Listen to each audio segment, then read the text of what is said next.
Derrière les apparences de pouvoir et les discours officiels, de nombreuses personnalités politiques cachent des histoires personnelles souvent méconnues.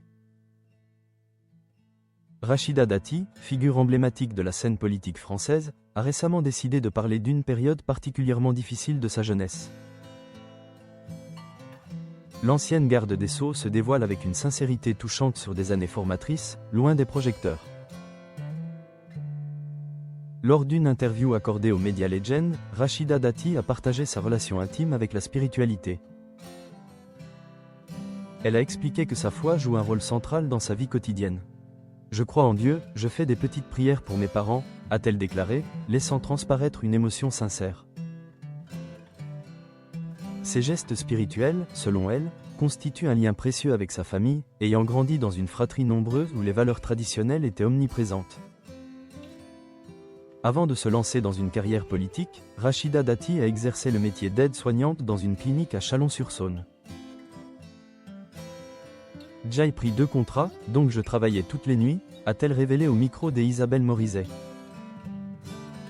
En parallèle, elle occupait un emploi au Standard durant les week-ends pour subvenir à ses besoins. J'avais un petit lit de camp, je dormais sous le comptoir de l'accueil, a-t-elle poursuivi avec franchise. Cette installation précaire était due aux admissions qui se faisaient en fin de journée, mais elle garde un souvenir ému de cette expérience, qu'elle considère comme humainement enrichissante. Les 2 plus beaux métiers que j'ai pu exercer, c'est de soignante et magistrat, a-t-elle affirmé avec conviction. On est face à la vérité de la vie, la maladie et la mort, a-t-elle ajouté, soulignant l'authenticité des rencontres vécues.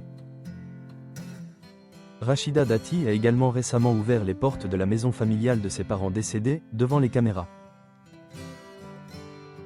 Elle a revisité, avec ses sœurs, la ville de Chalon-sur-Saône, où elle a grandi.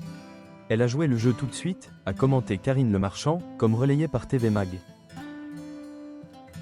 La politicienne de 60 ans a ainsi pu retourner dans l'appartement qu'elle a partagé avec ses 11 frères et sœurs, avant de se rendre dans la maison familiale où ses parents avaient déménagé par la suite. Dans un coin, son père avait soigneusement conservé de nombreuses cassettes vidéo de ses apparitions à la télévision.